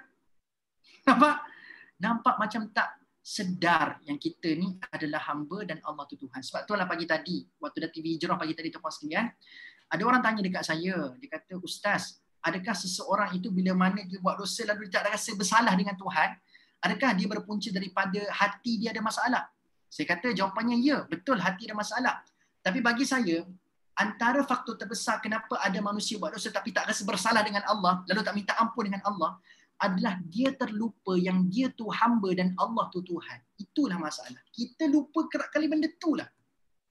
Tapi dengan manusia tuan sekalian, sentiasa kita ingat dia bos saya tu adalah orang gaji dia. Dia bos saya orang gaji. Majikan saya adalah orang gaji. Boleh pula kita tak lupa. Tapi dengan Allah kerap kali kita lupa kita ni hamba Allah tu Tuhan. That's why bermasalah kita punya konsep sami'na wa ata'na pada hari ini. Sebab itulah tuan sekalian, nak belajar konsep sami'na wa ata'na, belajar daripada siapa? Belajar daripada para anbiya tuan sekalian. Saya pernah kongsikan sebelum ni kan. Cuba tengok macam mana ketaatan tidak berbelah bahagi nabi-nabi sebelum ni. Nabi Nuh bukan seorang tukang kayu tetapi diminta oleh Allah untuk buat bahtera daripada kayu. Ada tak dia kata, saya bukan tukang kayu, mintalah orang lain tolong buatkan bahtera tu? Ada tak dia cakap macam tu?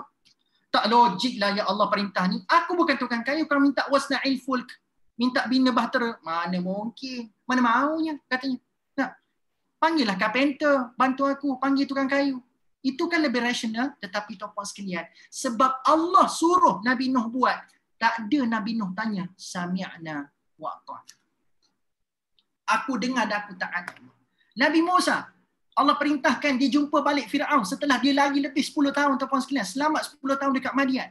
Lalu Allah perintahkan, idhab ila Fir'aun innahu tagha. Sebelum ni Musa lari 10 tahun dekat Madian tuan-tuan sekalian, sebab apa? Sebab Fir'aun dengan konco-konco telah merancang satu perancangan untuk membunuh Nabi Musa. Untuk tangkap Nabi Musa, nak bunuh Nabi Musa. Tiba-tiba lepas 10 tahun terselamat daripada kejaran Fir'aun dengan konco-konco, tiba-tiba Allah perintahkan kau masuk balik Mesir. Nabi Musa boleh datang ke rasional. Ini cubaan bunuh diri. Orang nak bunuh aku kat sana, nak masuk apa negeri itu? Tak nak? Oh, kau nak minta aku berdakwah kepada Fir'aun. Fir'aun tu kepetahan berbicara dia sampai orang boleh percaya dia tu Tuhan.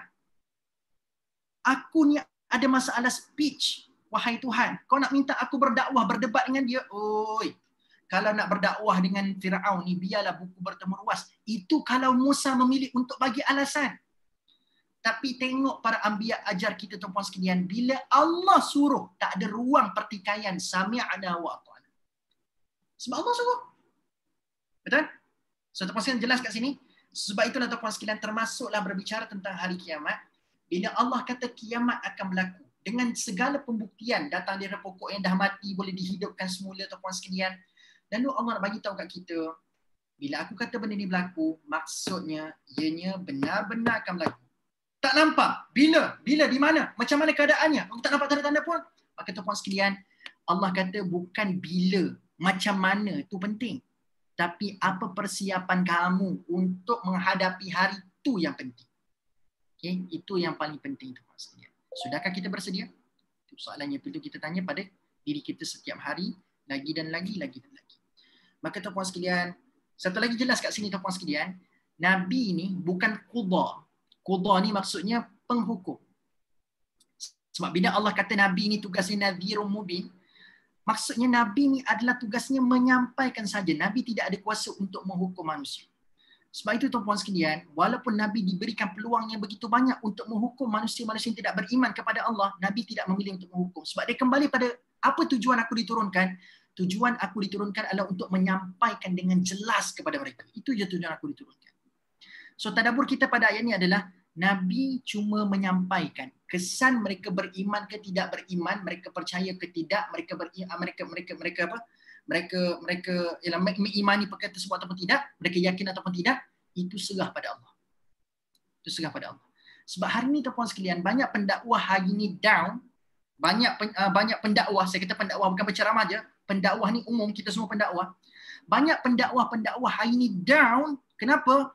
Sebab dia rasakan macam orang tak dengar dakwah dia. Orang tak nak berubah disebabkan dakwah dia. Maka tuan-puan sekalian, begitukah yang Allah ajar kepada kita? Tak. Allah bagi tahu, dan Nabi pun aku kata tugas dia menyampaikan. Kamu pun samalah dengan Nabi. Tugas kamu adalah menyambung apa yang Nabi buat. So apa Nabi buat? Sampaikan je. Apa kesan? Dia beriman ke tidak? Syurga neraka ke dia? Yang tu kuasa aku. Sebab hari ini berapa ramai manusia yang suka masuk wilayah Tuhan.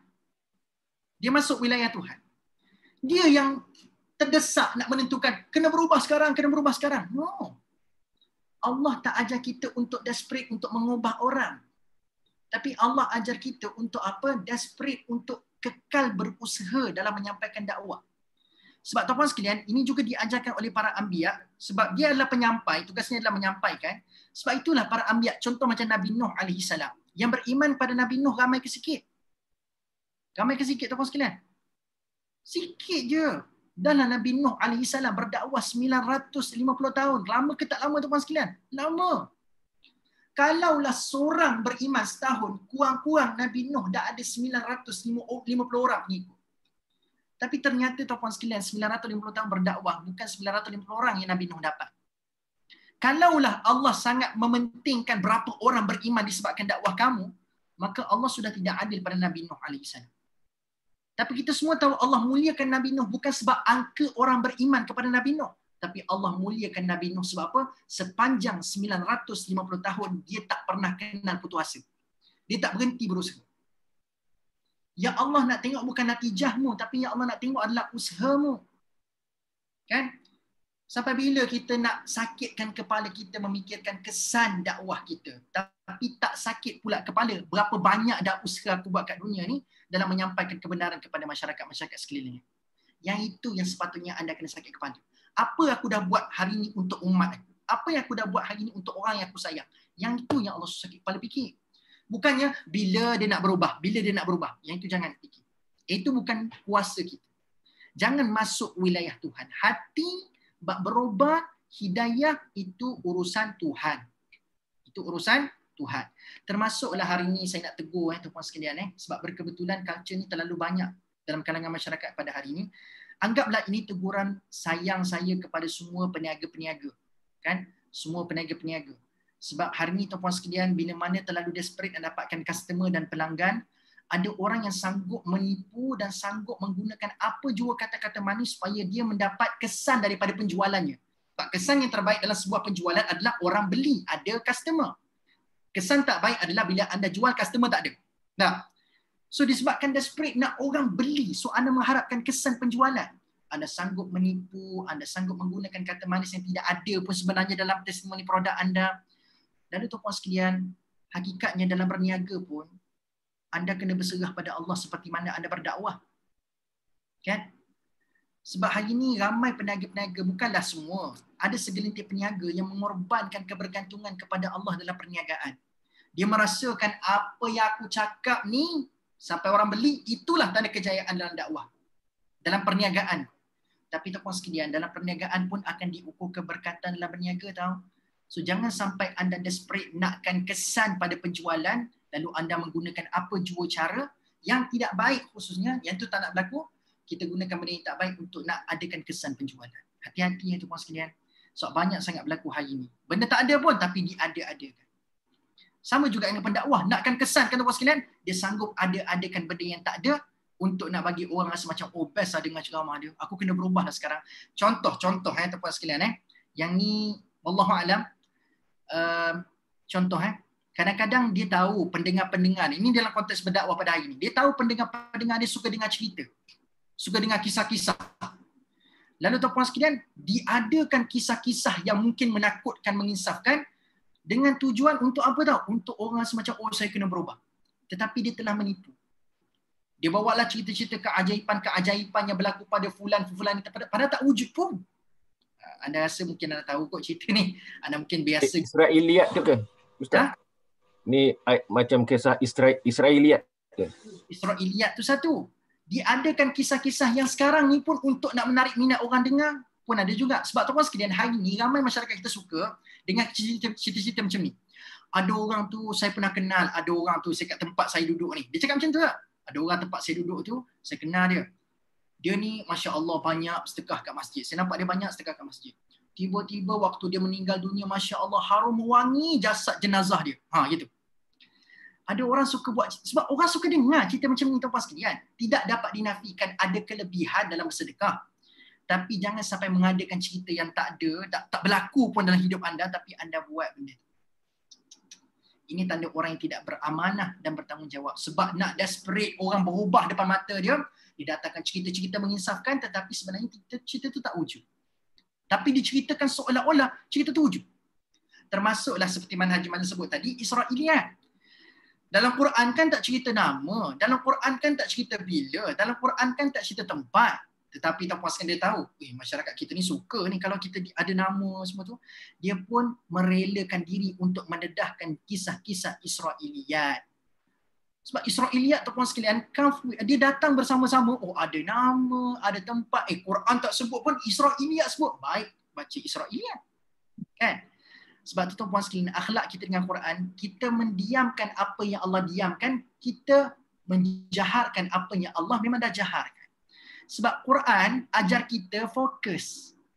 Sebab tu Allah tak sebut benda-benda tak penting.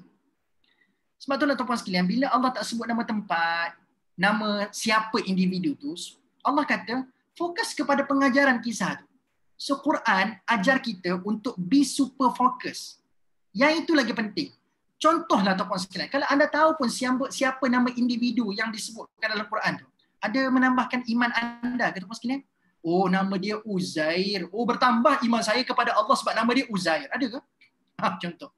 Oh, namanya Habib An-Najjar. Oh, saya nak bagi nama anak saya Habib An-Najjar lepas ni. Dah. So, tuan-tuan sekalian tak menambahkan iman pun kalau anda tahu nama tempat, nama orang. Yang mungkin menambahkan iman anda adalah apa yang telah dilakukan oleh orang tu. So, Allah ajar kita jangan terlalu beriman dengan siapa, tapi beriman dengan apa yang orang tu lakukan sampai Allah muliakan dia, Allah hinakan dia. Belajar daripada apa yang dia buat. Itu lagi penting. Sebenarnya tuan-tuan sekalian. So, Nadhirun Mubin, tadabbur kita adalah tuan-tuan sekalian, tugas saya selaku pendakwah, duta kepada agama saya kena sampaikan sahaja. Orang yang mendengar, dia beriman ke tidak, dia yakin ke tidak pada Allah, saya serahkan kepada Allah. Sebab itu bukan wilayah saya. Wilayah saya adalah untuk menyampaikan. Nabi pun amanahnya begitu. Dia menyampaikan saja. So, saya kena kembali kepada apa yang amanah telah Allah gazetkan kepada manusia pendakwah, saya kena sampaikan. Tetapi, sambung sikit lagi. Tetapi, jangan pula jadikan dalil ini untuk anda sewenang-wenangnya. Saya dah sampaikan dah Ustaz, dia dengar tak dengar, lantak pi dia. Gitu lah. Kita jadikan benda itu sebagai alasan pula. Saya dah sampaikan dah, dia dengar tak dengar, ngaka tak ngaka, pulang kat dia. Kan macam tu tuan-tuan sekalian. Sebab dalam surah lain, surah Yasin, Allah sebut juga satu lagi perkataan, kalau yang ni Allah menggandikan Nadhirun Mubin. Ada tempat lain Allah menggabungkan pula perkataan Balaghul Mubin. Beza. Sini Nadhirun Mubin, dekat dalam surah Yasin Allah sebut Balaghul Mubin. So, apa pula tugas Nabi berpandukan dengan sebutan Balaghul Mubin? Mubin jelas lah, maksudnya memang jelas terang nyata. So, Nabi kena sampaikan dengan jelas terang nyata. So, tuan-tuan sekalian, kalau saya boleh buat dalam bentuk konsep mudah, macam mana pendakwah pada hari ini kena jadi dalam penyampaiannya, dia kena ada dua value. Sekurang-kurangnya kena ada dua value ini berpandukan Balaghul Mubin. So, kalau anda nak consider anda telah terlepas tanggungjawab dakwah, anda sudah melakukan ke belum dua benda berpandukan Balaghul Mubin. Baik. Pendakwah hari ini sekurang-kurangnya, so walaupun cerita pasal sebelum tidur tuan-tuan sekalian ada tadabbur daripada sisi pendakwah. So, menariknya ayat 26. Baik. Dua benda yang kena ada berpandukan Balaghul Mubin, saya namakan sebagai dua I. Dua I. Apakah I tersebut? I yang pertama adalah Al-Balagh.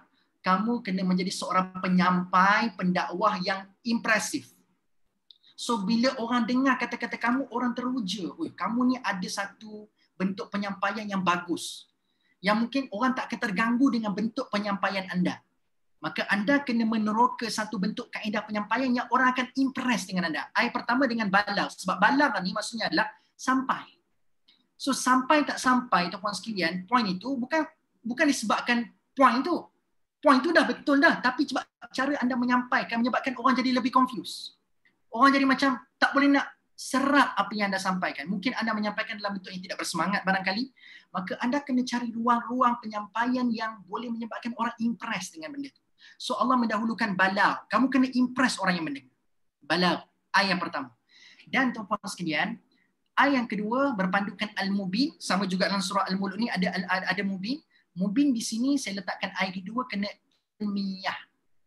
Ayat kedua adalah ilmiah. So, dua ayat yang kena ada pada pendakwah pada hari ini berpandukan Al-Balaghul Mubin, dia kena impresif dan dia kena ilmiah dalam penyampaian. Sebab tak boleh dah tuan-puan sekalian, anda impresif je. Anda buat jokes, anda buat melawak. Oh, orang suka gelak tak tidur sampai habis kuliah anda. Orang berikan perhatian, orang impress dengan anda. Tapi bila tanya balik rumah, isteri dekat rumah tanya, abang apa dapat dekat tazkirah Ramadan tadi? Oh, gelak ya. Gelak. Daripada awal sampai habis gelak. Tak ada ilmiah, tak ada ilmu yang dapat disampaikan. So, mesti mubin. Kena ilmiah. So, kena ada impresif, kena ada ilmiah. Ataupun, dalam bahasa Ustaz Fahrul Makjui, anda pernah kenalkan Ustaz Fahrul kan?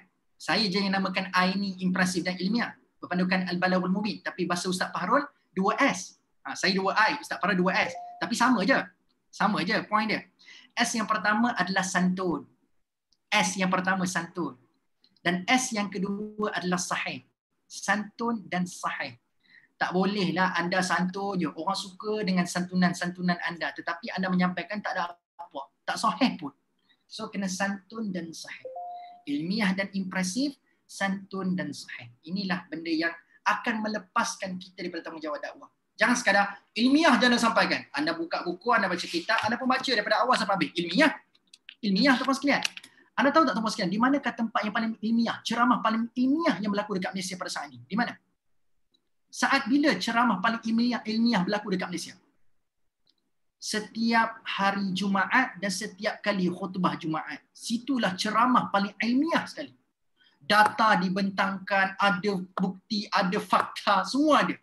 Tetapi Haji Mazlan, semua lelaki-lelaki yang ada dekat sini, semua tahu apa yang berlaku masa hari Jumaat. Betul? Ilmiah tak penyampaian dia? Apa yang disampaikan ilmiah tak? Ilmiah sangat. Ada ayat Quran dibaca, ada hadis dibaca, kupasan hadis, kupasan ayat Quran. Ilmiah sangat-sangat. Tapi kenapa orang tidur lah? Nampak tak? So, ilmiah je tak cukup. Kata Allah berpandukan Al-Balaghul Mubin. Kamu kena ada satu penyampaian yang boleh impress pendengar-pendengar. Sebab itu, Allah suruh kita berkhutbah, bukan membaca khutbah. Faham? Get the point ya? Saya tidak menembak mana-mana pihak, tuan-tuan sekalian. Tapi nak katanya, hari ini kita ada satu ruang berkumpul ramai orang Islam dekat dunia pada saat itu. Tapi kegagalan hari ini, bukan semua. Kegagalan hari ini adalah bila mana orang terlalu gairah nak membaca teks khutbah tetapi tidak berkhutbah dalam masa yang sama. Menyebabkan impresif tu lari. Ilmiah dah tapi tidak impresif. So, terlepas tanggungjawab dakwah bila anda menerapkan 2I dalam penyampaian. Ilmiah dan impresif. Okay, boleh jelas? Sekalian, So, itulah tugas Nabi. Dia kena sampaikan dengan ilmiah dan impresif. Macam mana Nabi impress orang? Nabi impress orang terpaskan dengan akhlak dan tindak tanduk dia. So bila orang nak pertikaikan ilmiah yang Nabi sampaikan itu, orang tengok balik Nabi. Apa yang Nabi sebut tu Nabi dah amalkan dah. So itu antara bentuk kita nak impress orang. Kadang-kadang orang tak nak terima dakwah kita sebab apa tau? Ustaz tu sembang je lebih. Ustaz tu suruh ni. Ustaz bukan buat apa. Tak. Saya nak kata tuan-tuan sekalian, salah satu cara untuk impress orang mendengar apa yang kita buat, apa yang kita sampaikan adalah anda terlebih dahulu menjadi orang yang paling cemerlang mengamalkan apa yang anda sebutkan itu. Jangan jadi orang-orang yang dihinakan oleh Allah seperti mana kata surah As-Saff, kabura maqtan 'indallah an taqulu ma la taf'alun. Besar kemurkaan Allah pada orang-orang yang bercakap tapi tak suka bikin. Allah tegur tak golongan sebegini, cakap tak suruh bikin itu tuan sekalian. So jangan pandai cakap tapi tak bikin apa-apa. Okey. Wallahu a'lam. Kita sambung. Boleh ikut satu lagi ayat boleh 15 minit lagi. Baik, ayat ke-27. Okey. Ada soalan dah. Puan Hayati, soalan ni menarik ni, soalan ni. Apakah pendapat Ustaz tentang penceramah atau khutbah yang suka memberi ceramah secara menjerit-jerit bersuara tinggi? Saya ke orangnya tu? Saya jerit-jerit tadi. Okey, nak kata tuan-tuan sekalian. Khutbah lah maksudnya ataupun ceramah suara jerit-jerit. Saya bukan jerit tuan, saya nak semangat je. Tapi tak tahulah tuan sekalian, mungkin kita memahami jeritan suara kuat tu setiap orang lain-lain dia punya preference dia dah. Tapi nak kata tuan sekalian macam ni Allah menyebut kepada kita mengajak orang dengan hikmah dan mau'izatil hasanah. Kan? Hikmah dan kena berhikmah. Allah tak ada pun menggezetkan kalau kamu nak berceramah kena lembut-lembut je semua. Macam orang boleh tidur dengan suara kamu kan. Tidak semestinya begitu. Bila Allah kata hikmah boleh berlaku berbeza-beza mengikut keadaan. Ada orang barangkali dia akan mudah tersentuh dan mudah mendapat pengisian mungkin dengan nada suara tinggi. Ada orang barangkali yang dia mungkin mudah untuk menyerap ilmu itu dengan nada suara rendah. Maka sebab itu tuan-tuan sekalian, saya boleh katakan perlunya kita kepada khususnya lah tuan-tuan sekalian hari ini, bila mana kita nak menyampaikan dakwah, pendakwah-pendakwah hari ini juga perlu dibekalkan dengan ilmu alat dalam penyampaian. Sebab kalau daripada awal sampai habis jerkah orang, memanglah tak sedap tuan-tuan sekalian. So ada masa-masa main alun. Dalam Quran kan ada masa-masa ayat tarhib, ada masa-masa ayat targhib, ada babak-babak ancam, ada babak-babak dia lembut, menyeru. Tuan-tuan sekalian nak. Cuma nak kata tuan-tuan sekalian, beza kadang-kadang kita menjerkah dan jerkah seumur. Gitu kata Haji Mazlan, jerkah seumur. Beza tu, beza. Tak boleh nak jerkah seumur. Siap masa jerkah seumur tak jadi gapo.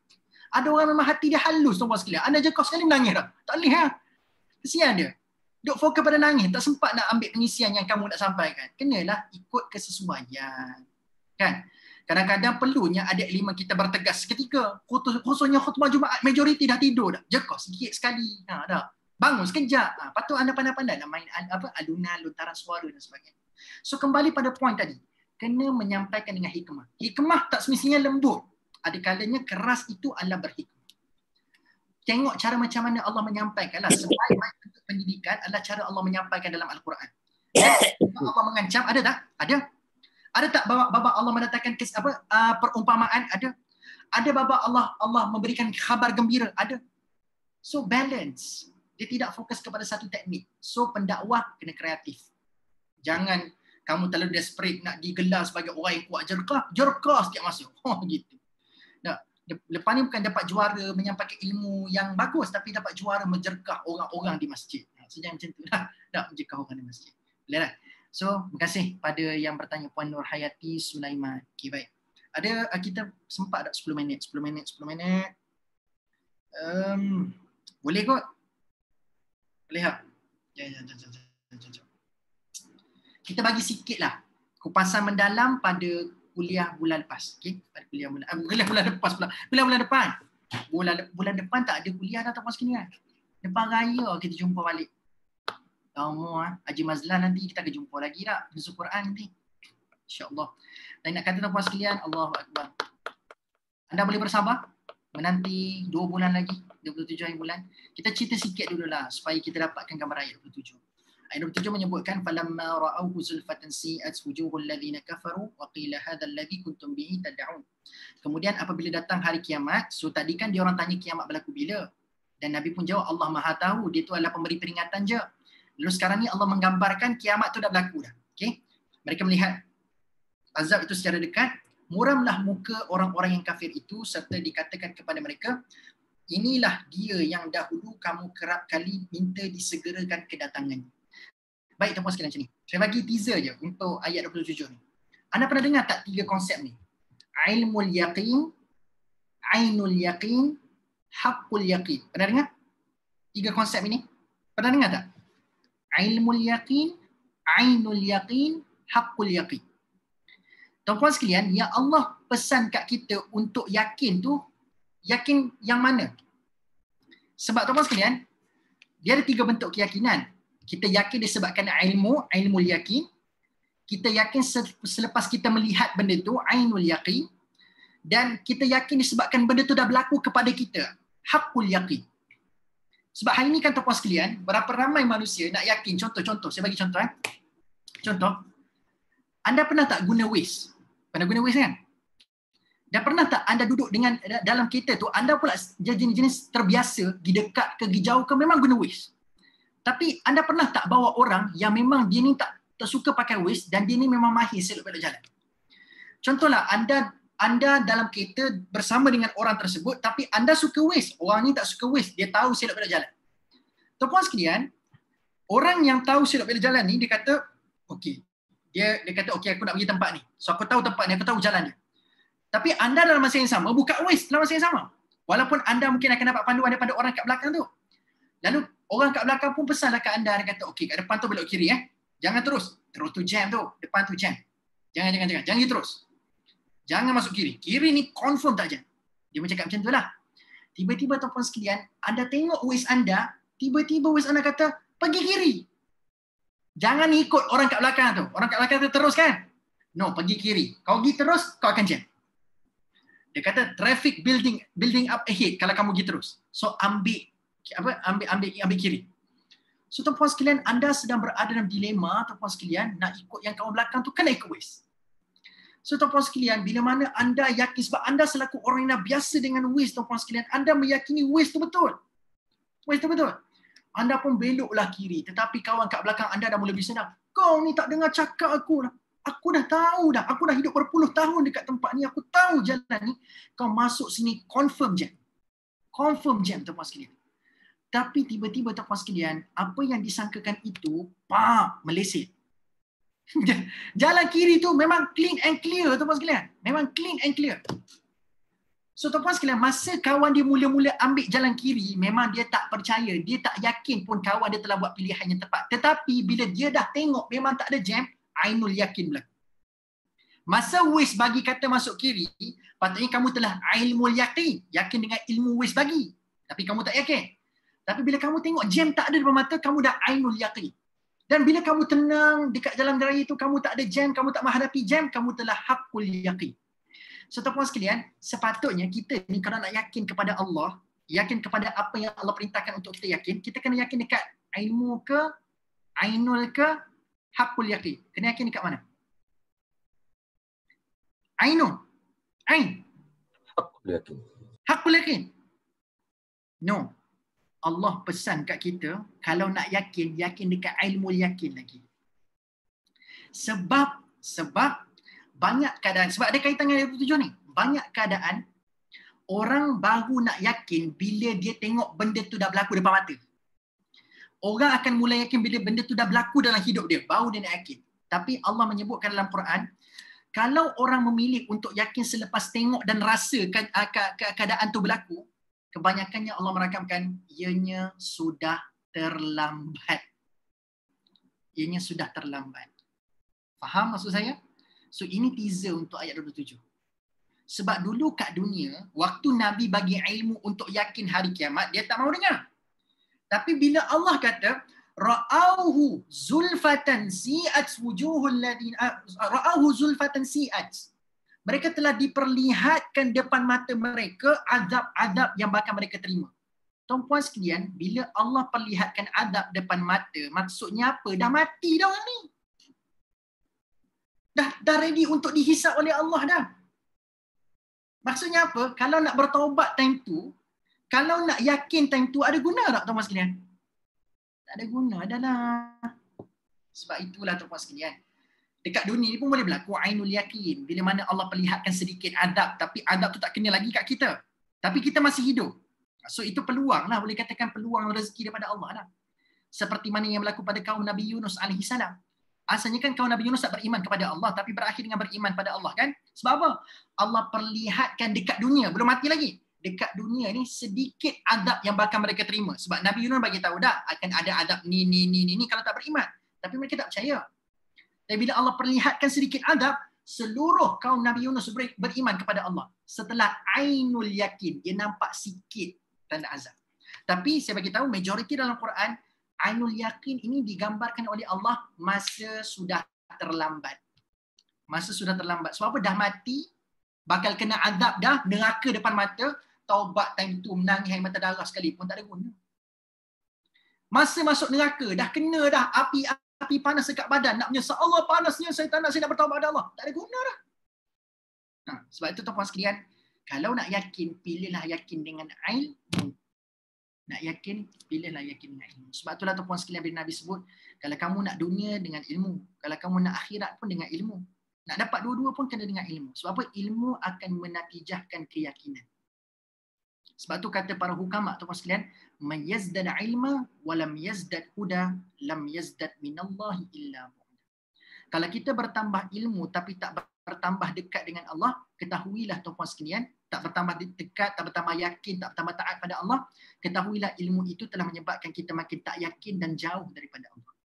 So jadikan ilmu kita ni sebagai asbab kepada kita yakin kepada Allah lagi bertambah, ketaatan makin bertambah, kita rasa nak bertuhankan Allah tu lagi bertambah dan bersyukur kepada Allah tu bertambah. Itulah fungsi ilmu. So itu teaser lah tuan-tuan sekalian. So nanti cuba anda tengok balik rumah nanti ayat 27 tu. Agak-agak ayat 27 ni cerita pasal ilmul yakin ke, hakul yakin ke, ainul yakin. Dah cerita pasal ra'auhu zulfatan. Ra'auhu zulfatan. Agak-agak apa tu? Ainul ke, hakul ke, ainul yakin. Nak tahu jawapannya lepas raya. Okay tak?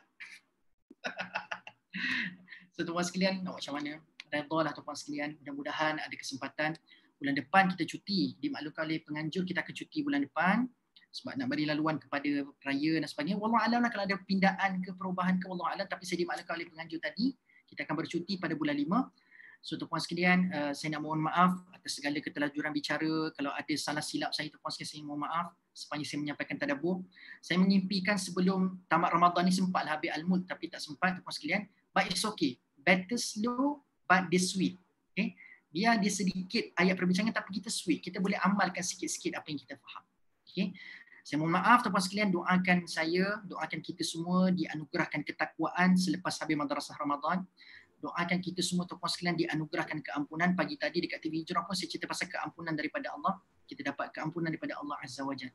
Sebenarnya tuan-tuan sekalian, doakan saya semua. Dan tuan-tuan sekalian, saya nak seminit yang terakhir ni, kalau ada tuan-tuan sekalian yang ada lebihan rezeki, ada lebihan rezeki, saya tak minta sumbangan. Saya nak minta anda menaja. Sumbangan beza dengan tajaan. Okay?